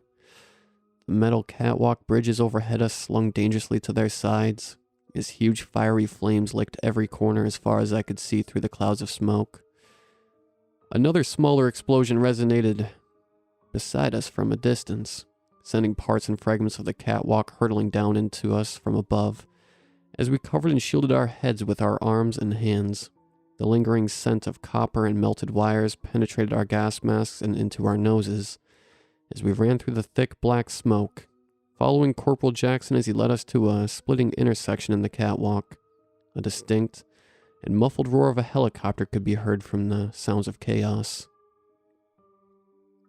"This way. Go, go, keep moving," he called out whilst dodging the fires, as the massive derrick crane of the oil rig groaned loudly under stress, tilting inwards and coming crashing down into the control tower that we had been in earlier.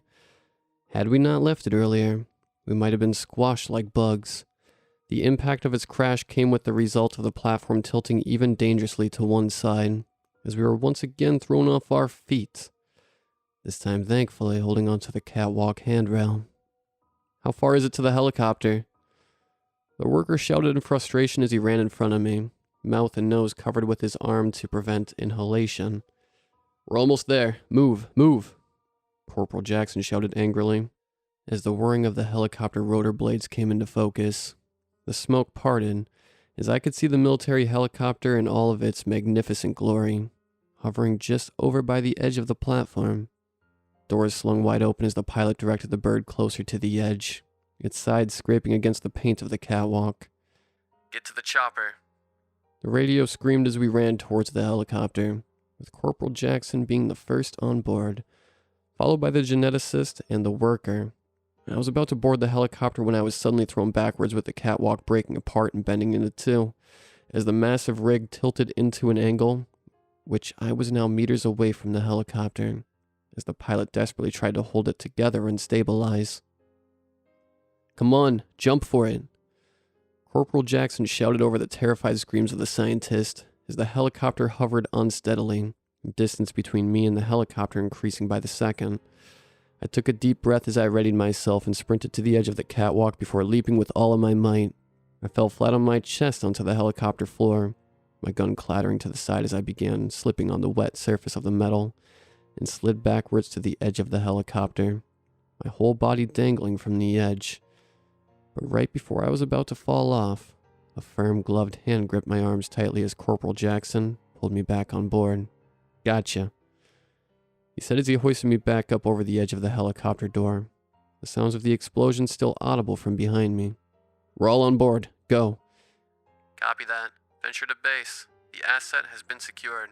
Returning back to base. Out." The co-pilot announced our departure as the helicopter flew away from the rig, leaving behind the stricken oil rig as it commenced its final explosion in the last few seconds, sending out a blinding, bright light and a massive mushroom-shaped cloud of detritus and rubble as it broke away, slowly sinking into the stormy ocean. It has been 19 years since the dismissal of the offshore disaster as a freak accident. The government covering up the whole story is just a malfunctioning drilling system going awry on board. I left the CDC and my whole life back there behind for good, given the NDA slip that has kept my mouth shut and prohibited me from even hinting at the existence of this story. My contract has ended already 4 days ago, and I had been debating whether to reveal the story or not from there ever since.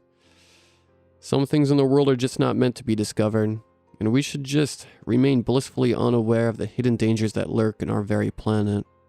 I just hope in my heart that the poor souls on board the rig during the fateful night rest in peace under the sea, alongside with Sergeant Volkers, Specialist Maxon, and Corporal Staples. That is all that I have for you. And whatever that you do, please, please, don't go searching for Watchtower 1.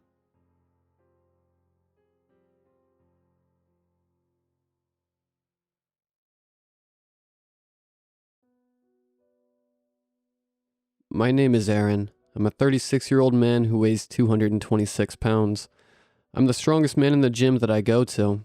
I live in an apartment on the 4th floor of the safest apartment building in the city with 2 of my close friends. There are locks on all the doors and windows, and security guards patrol the area 24 hours of the day. There are cameras on every doorbell, and in every hallway and staircase in the building.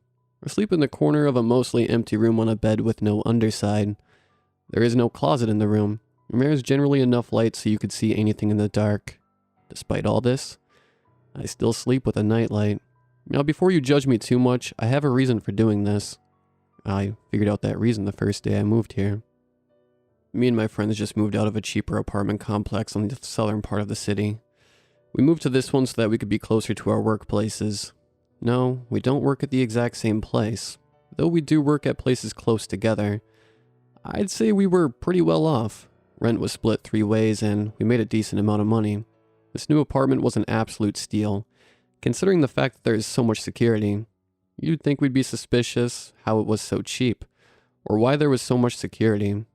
Well, we soon found out that the security wasn't there to keep things out. They were there to keep things in. Now, this apartment wasn't anything special, just a 3-bedroom, 1-bathroom apartment. Of course, there was a kitchen and a living room, but that was about it. We could pay our bills on time without much of a problem, though sometimes I did have to work overtime. It was a nice break from our 2-bedroom apartment we had before. Luckily for us, our neighbors seemed kind enough, though they seemed somewhat sympathetic, which was odd. Anyways, we unpacked our stuff on that first day as if it were just a normal apartment, which at the time, we thought it was. We all took our own rooms, and I opted for the one without a closet. I never did like spiders, and closets are the main source of them. Well, after we unpacked, we went out to dinner, and on our way out the security guard said some strange things. He told me that we should all invest in some night lights, 1 for every room. When we asked why, he said there were things living in there that wouldn't go near light. He suggested we go to an old lamp shop and ask them for their finest night lights. We laughed it off, but wondered what he meant. What things? Did the apartment have rats? Man, how I wish the apartment had rats. We spent the rest of the evening out at a bar, drinking and having fun. Everyone had a blast. It was about 7:39 when we returned to the apartment. I was planning on staying up late watching some TV. When we got to the front doors, the guards asked us what apartment we were staying in. We told him the number and he asked if we were new residents. We said yes. And then he asked us if we had bought any night lights. When we told him no, he said the same thing as the first guy. This was the second time we heard the warning, and it was from a different guy.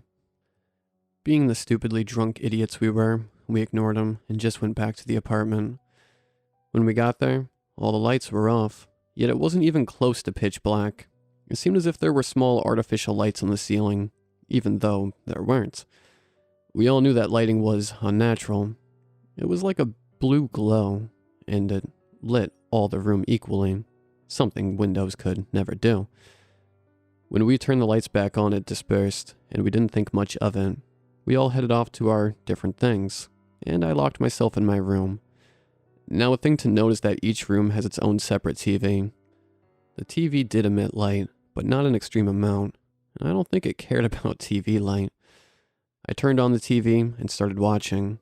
After a while, I turned the normal lights off, as it was kind of hurting my eyes. When I did, the blue haze slowly returned, but I thought nothing of it. I didn't think anything strange about the movement in the unnatural light, and I don't think anything strange of the shadowed figure lying at the edges of the room. I was in for a hell of a night. After a while, I noticed something odd. Were the walls closer to me than they were before? Was my door always on that side of my room? Did that shadowy figure always exist there? I concluded the answer to the last one was no. Well, I didn't have to conclude, as the second I laid my eyes on it, it jumped. It swiftly moved towards my bed and I was terrified. I screamed as it punched on my chest, knocking the wind out of my lungs. I couldn't breathe. It started bashing at my shoulders, and by the time the guards came in, I think one of my shoulders was almost broken. I was taken to a hospital and was there for a few days before returning to the apartments, when the guards suggested that we get those night lights again. You bet that we listened. Turns out that my 2 roommates had similar experiences. Figures that there was a different one in each room. Over time, I learned that my creature was the most aggressive of them all. Without a dark closet or shady corner to hide in, it was barely allowed in the physical realm. Surprisingly enough, the one in the bathroom was quite friendly. He was the one that got the most time and enjoyed our presence. Sometimes we would leave the light off so that we wouldn't bother him. According to one of my roommates, his ghost was better than mine, talking first and then beating him. Well, they aren't exactly ghosts. more like demons or something. We lived in peace for about 3 years, happy and healthy lives. Little did we know that was about to change. One day, out of the blue, all the lamp shops in town burnt to the ground. Now, it wouldn't be suspicious if it happened at different days or even times, but no. At exactly 6:54 p.m., every lamp shop in town burnt down. Nothing the firefighters did could stop the fires, and nobody in the building survived. The firefighters think it was coordinated attack from arsonists, but there wasn't any evidence of humans getting involved. In fact, it seemed as if, after 3 p.m., every security camera in town stopped working, even the ones in our apartment complex. We, like many others, went down to check out what happened. Somehow it seemed like the guards were unfazed, almost in a monotone type way. When we got back, it was about 7:31. When we got back, every light in the house was smashed, destroyed, even the night lights. We walked in the house, momentarily forgetting the demons. That's when they struck. First, the living room one shut the door and locked it. It used its telekinesis to move the couch in front of the door, then turned to us. It pushed us across the apartment, effectively splitting us up. Luckily for me, I was pushed into the bathroom. I hid in there and locked the door. The ghost in there asked me what was going on. I told him everything. He said he never liked those other demons, always hating everything else for not getting exactly what they wanted. The screams of my roommates went on for some time, maybe about an hour or two. At this point, I've lost all sense of emotion. I've used all my emotions in the past day. All I can assume now is that my friends are dead. All I can hope for is that they can't enter the rooms. The banging started a few hours ago. At first, it wasn't much, just like a slight knock. Then it was like a hurricane bashing on the door, waiting to come in and devour me. Now listen, I didn't come here because I was a hero and save myself somehow. I'm still trapped in that bathroom, with the hurricane going on outside. It won't be long before they get in and kill me, or do whatever they did to my friends.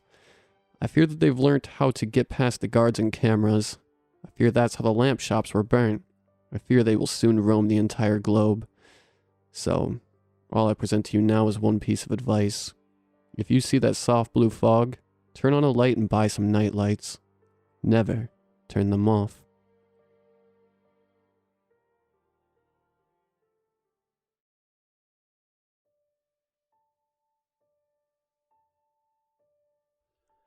I had woken up for work at around 8 p.m.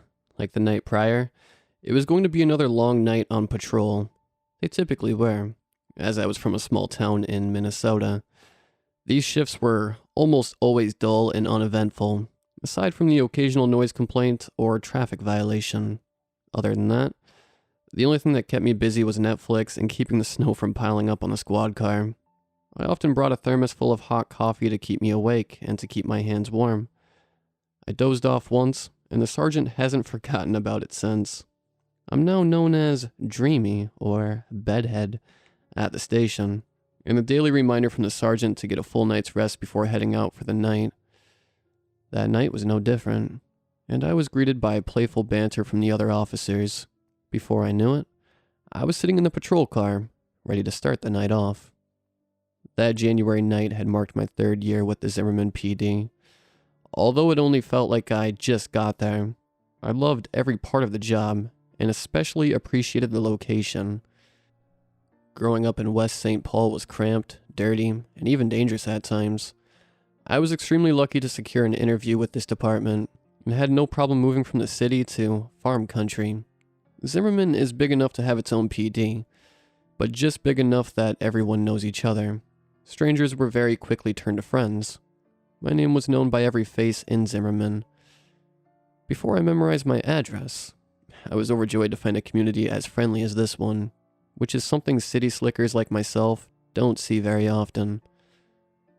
The shift started about as expected, little to no activity for the first few hours, aside from the radio chatter and the constant uphill battle with the snowfall.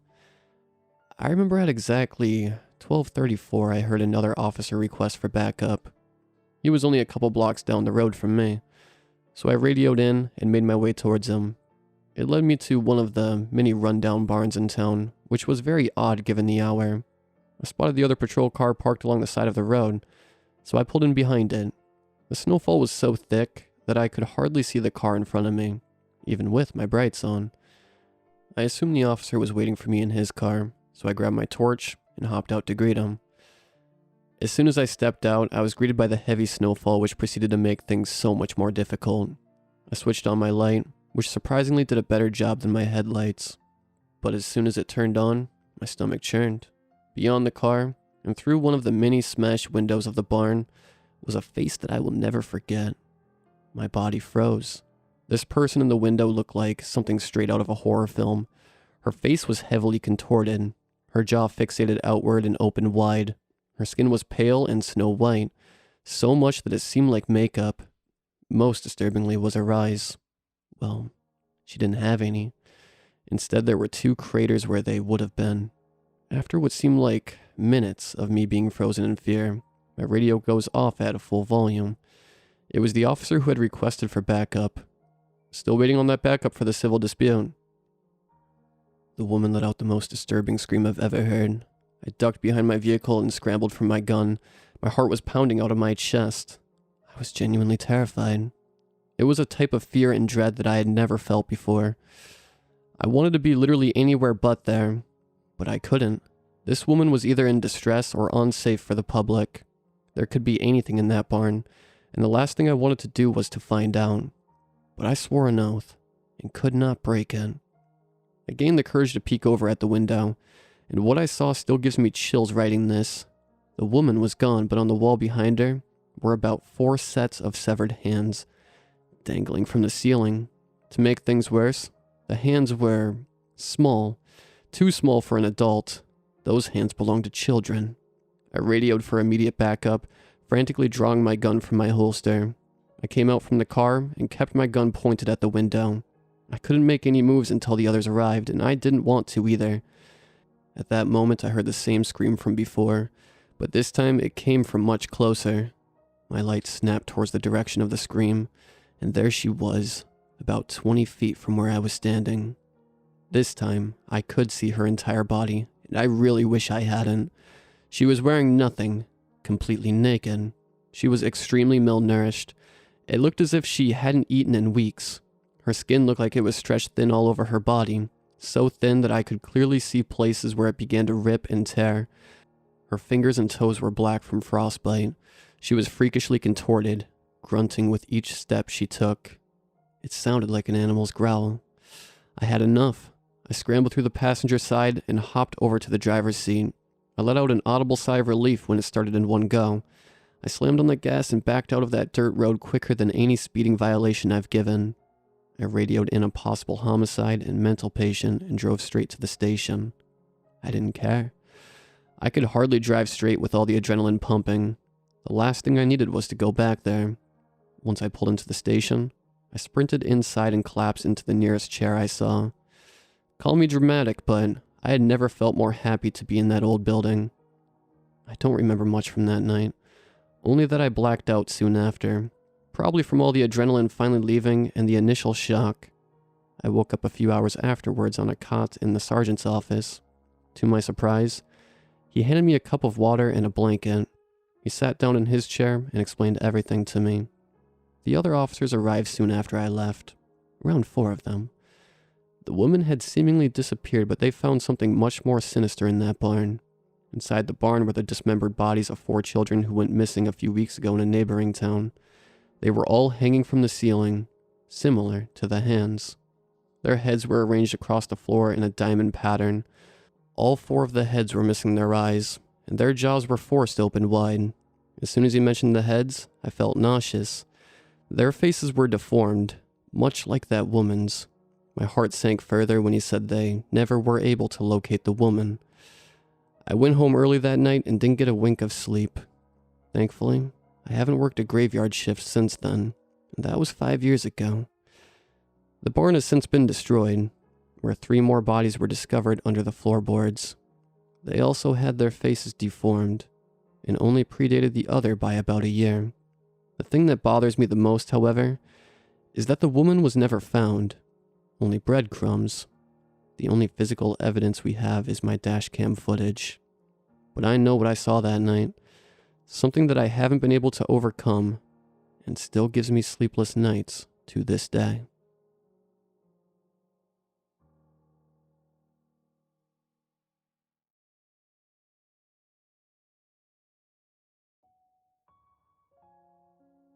Last night, I was awakened from a shallow slumber sometime after midnight by the sound of footsteps plodding up the stairs outside my apartment. I live in a unit above a garage, and the staircase leads to my front door. It's a small place, so the door is barely 20 feet from where I sleep. I thought I was still dreaming when I first heard the rhythmic pounding of footfalls going up and back down again, but I didn't want to take a chance I was wrong, so I pulled myself out of bed and went to check if anyone was there. I switched on the outside light and peered through the corner of the curtain, but all I saw was the empty rain-slickened street below. I returned to bed and tried to quiet my mind until a drowsy mist rolled in. Snippets of conversations and distorted images of the past flitted around me, lulling me into night's familiar embrace. Stomp, stomp, stomp. The noise of the footsteps cut through it all, tearing me back to reality. I leapt to my feet and rushed to the door, nearly ripping the curtain off its rod as my eyes flew back and forth, searching wildly for any sign of the footsteps' source. Still, there was nothing. I waited and strained my ears to listen for any hint of noise above the pitter-patter of the icy rain hitting the roof, but my vigil went unrewarded, and my eyelids grew heavy. I glanced at the clock.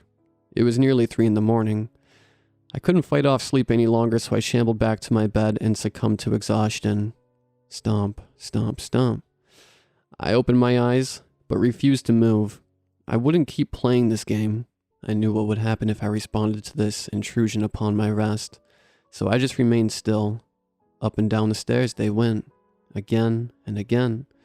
The footsteps were moving faster, the footfalls heavier and more urgent. Stomp, stomp, stomp. My pulse outpaced them, but not by much. Every muscle in my body twitched and became rigid, but I held back my urge to jump out of bed. It would only cause me more frustration. The footsteps suddenly ceased. A long, silent moment passed as not even my breath could be heard. I agonized as to whether I could finally close my eyes and forget about the sounds when a quiet rattle echoed through the apartment. It was brief at first, but then it rang out again, this time louder. The next time it came, I realized what it was. Something was trying furiously to turn the brass knob on my front door. I was no longer in control of my body as I darted out of bed and towards the noise, moving on pure instinct and adrenaline. My hand snapped up the baseball bat, leaning against the nearby wall, and I tore back the curtain. My heart leapt into my throat when a dark face glared back at me, and I cocked my bat ready to swing. When my senses returned in time to recognize I was looking at my own reflection in the lightly frosted glass. I laughed with myself as relief poured over me, but the moment was short-lived. My bedroom door slammed behind me, causing me to whirl around, my hackles once again raised. I went to open it, but it was locked. I shook the doorknob, trying to jostle it loose to no avail. However, when I released it in defeat, the rattling didn't stop. As fear gripped my chest, I stared wide-eyed at the knob as it strained against the lock to turn back and forth. Another rattling began, and I turned to see my front doorknob being shaken as well. I retreated into the far corner of the room as the footsteps returned. Stomp, stomp, stomp. From the other side of my bedroom door, the sound of someone's heavy pacing joined the terrifying cacophony. I felt trapped, unsure of what to do. Part of me wanted to just break down the door, but the small bit of rationality that still clung to my mind reminded me that destroying my apartment over a disembodied noise would certainly lose me my much-needed deposit. By this point, I couldn't even discern how close the sounds had come, as I had shut my eyes tight. Stomp, stomp, stomp. I waited for a cold hand to reach out and seize me at any second, feeling the looming threat hovering inches away. Then, everything stopped. I still didn't open my eyes, fearing what I might see if I did. The thunderous ticking of my clock thrummed in my ears as the seconds wore away. This stretched into minutes, and nothing else came. When I finally willed my eyelids to part, it was merely my night-soaked apartment lying before me. Looking towards my bedroom, the door sat ajar. I stood up and let out the stale air in my lungs, not realizing I'd been holding my breath. I snapped on the lights inside my apartment, casting it all in a blinding yellow light. As my sight adjusted to it, I again scanned the area, but everything seemed to be exactly as it should. I opened my front door and found nothing, just as before. Unable to explain what just happened, I closed the door again, making sure it was locked, and headed back to my room. The rush of terror that had been keeping me awake slowly ebbed from my veins until I was barely able to stand up, so I collapsed into bed. Trying to get comfortable, I kicked at my sheets and felt that they were damp near the bottom. I tossed them aside and touched my feet, realizing they were wet. I pulled a string on the lamp next to my bed to turn it on, and glanced at the floor beside my bed. All across it were rain-drenched footprints going back and forth past my bedroom door.